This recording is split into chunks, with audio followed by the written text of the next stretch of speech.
दोस्तों आज हम ऐसी कहानी लेकर आए हैं जो एविएशन इतिहास के सबसे गहन राज और दर्द को अपने अंदर समाये हुए है। 23 जून 1985 एयर इंडिया फ्लाइट 182 एक ऐसी फ्लाइट जो कभी अपने मंजिल तक नहीं पहुंची। इस विमान में एक ऐसा धमाका हुआ जिसने 329 लोगों को कुछ ही पलों में मौत के घाट उतार दिया। लेकिन क्या आप जानते हैं इस घटना के पीछे छिपे राज, साजिश और उन लोगों की कहानी जो इस विमान हादसे के शिकार बने। इस वीडियो में हम जानेंगे कैसे एक विशेष प्लेन को अंजाम दिया गया, क्या थी इसके पीछे की असली वजह और किस तरह इस घटना ने दुनिया भर के लोगों को हिला कर रख दिया। आइए जानते हैं आज के इस वीडियो में।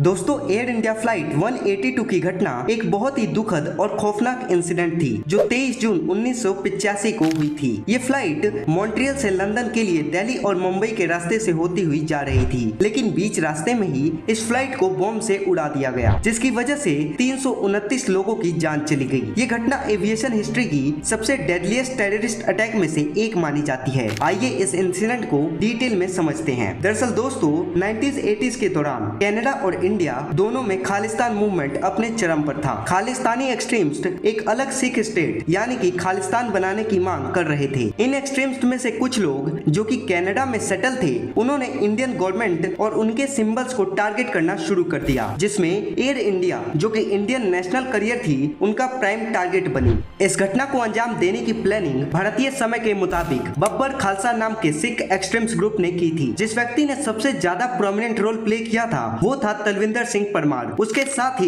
इंद्रजीत सिंह रियात ने भी इस घटना में एक बड़ा रोल निभाया था। अब दोस्तों इससे पहले कि हम आगे बढ़े, हमें बब्बर खालसा ग्रुप और इसके लीडर तलविंदर सिंह परमार और साथ ही इंद्रजीत सिंह रियात के बारे में जान लेना चाहिए कि आखिर ये कौन थे और इन्होंने एयर इंडिया फ्लाइट 182 को अपना टारगेट क्यों बनाया। बब्बर खालसा एक सिख सेपरेटिस्ट मिलिटेंट ग्रुप था जो 1978 में तलविंदर सिंह परमार और सुखदेव सिंह बब्बर ने स्थापित किया था। ये ग्रुप पंजाब में सिख ऑटोनॉमी के लिए लड़ता था और खालिस्तान नाम का एक अलग राज्य बनाने की मांग कर रहा था।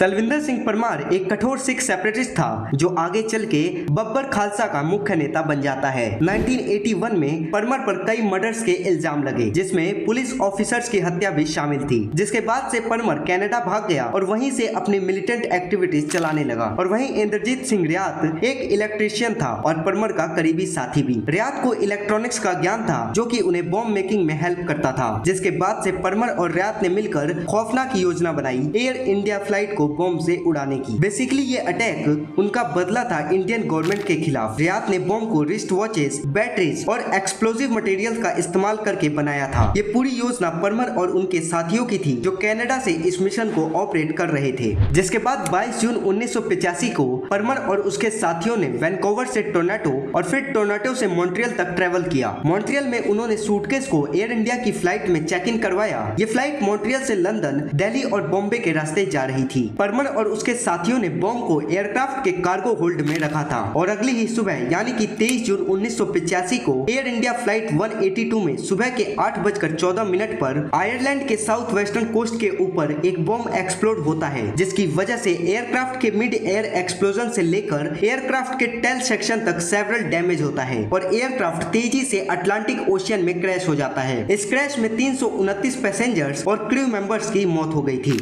इस इंसिडेंट के होने के बाद कुछ दिनों तक इसे एक ट्रेजिक एक्सीडेंट माना गया, लेकिन जल्द ही जब एविडेंस कलेक्ट हुए तो ये पता चला कि ये एक टेररिस्ट अटैक था। जिसके बाद इन्वेस्टिगेशन का मुख्य फोकस तलविंदर सिंह परमार और इंद्रजीत सिंह रियात पर था। कैनेडियन सिक्योरिटी इंटेलिजेंस सर्विस और रॉयल कैनेडियन माउंटेड पुलिस ने मिलकर इन्वेस्टिगेशन शुरू की। इन्होंने मल्टीपल सस्पेक्ट को इंटेरोगेट किया और डिफरेंट लोकेशन पर रेड कंडक्ट की। रियात को पहली बार 1985 में अरेस्ट किया गया, लेकिन उसके अगेंस्ट सॉलिड एविडेंस न होने की वजह से उसे 1986 में छोड़ दिया गया। लेकिन फिर 1991 में रियात को दोबारा अरेस्ट किया गया और ब्रिटिश कोलंबिया में उसका ट्रायल हुआ। 2003 में रियात ने अपना जुर्म एक्सेप्ट कर लिया, जिसमें उसे एक्सप्लोजिव बनाने और फॉल्स स्टेटमेंट देने के लिए 10 साल की सजा सुनाई गई। और वहीं तलविंदर सिंह परमार जो कि इस अटैक का मास्टरमाइंड माना जाता है, उसका 1992 में इंडियन पुलिस एनकाउंटर कर देती है। इस इंसिडेंट के बाद विक्टिम फैमिलीज ने जस्टिस के लिए लंबी फाइट करी थी, जिसके बाद से कैनेडियन गवर्नमेंट पर बैड हैंडलिंग का इल्जाम लगाया गया, जिसकी वजह से साल 2005 में Canadian prime minister Stephen Harper ने इस घटना के लिए फॉर्मल अपोलॉजी दी थी।